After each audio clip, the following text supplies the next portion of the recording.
Hi, my name is Sylvia Schaefer. I'm the author of the Quilter's Negative Space Handbook, and today I'd like to show you a special finishing technique that's going to take your modern quilts to the next level. It's called a facing, and it creates a beautiful borderless finish for your quilts that's particularly nice for any sort of quilt that has design elements that come all the way to the edge, like on this mini quilt here where I've got blocks of color that come all the way to the edge, or the quilt behind me where the star is actually set off the edge of the quilt and a border would interrupt the flow of the quilt. If you think about a regular binding on your quilt, on a quilt like this, you might think about choosing one of the colors in the quilt, and you can see that that would be great up here if I'm using this chartreuse binding that blends nicely. But as I come around the edge of the quilt here, you can see how that would really interrupt the flow of the design. And that's why I really like using a facing for a quilt like this. The first thing you want to do when preparing a facing is to measure your quilt across the width and down the length of the quilt. Remember, when you quilt a quilt, a lot of times that can shrink your quilt top down a little bit from the measurements that you were expecting.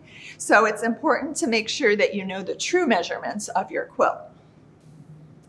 To prepare the strips for your facing, I typically like to use the same technique that you would use for a traditional double fold binding. You can use a 2 or 2.5 inch strip, and I will press it in half.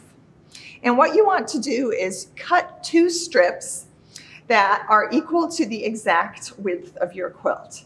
And you're going to place those raw edges aligned across the top and the bottom of your quilt. And again, you can see here that those strips come all the way to the edge of the quilt for the top and the bottom. For the side strips, you actually want to subtract about 1 inch from the length of your quilt.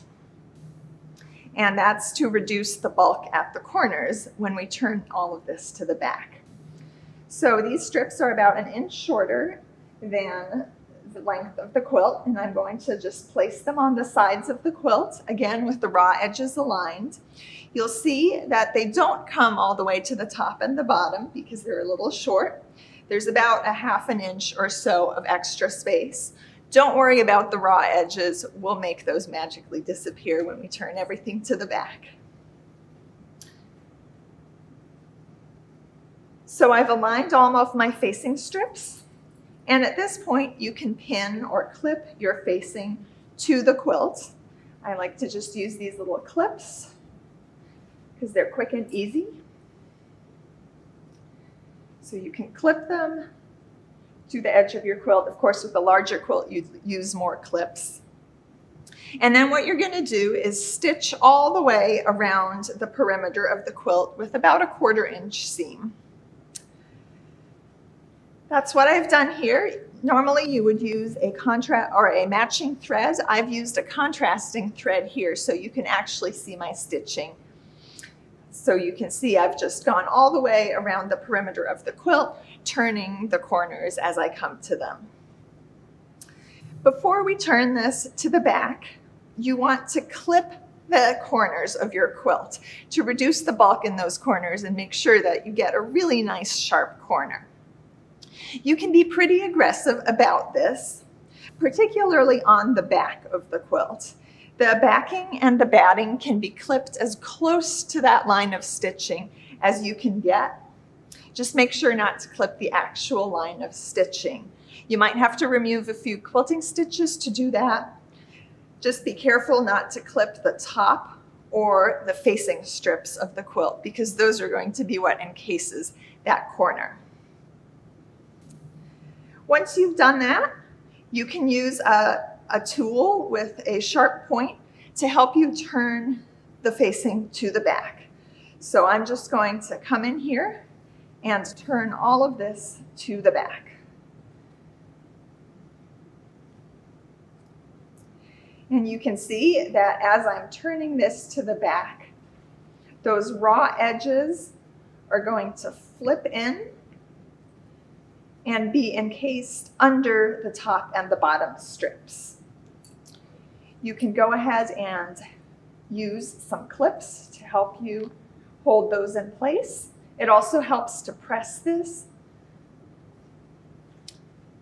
And you'll just go ahead and make sure that those corners are nicely pushed out and the binding or the facing is turned just to the back.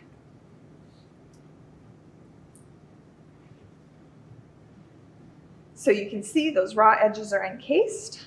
And now what you'll do is you'll just come in with your hand needle and stitch that edge down. So this is what it looks like from the back when it's all finished. It creates this nice frame on the back. All those raw edges are encased. And on the front, you don't see any of your finishing facing strips at all. So I hope you'll try that for some of your modern quilts. This technique is used for 2 of the quilts in my book, which you can find at your local quilt shop. Thanks so much for watching.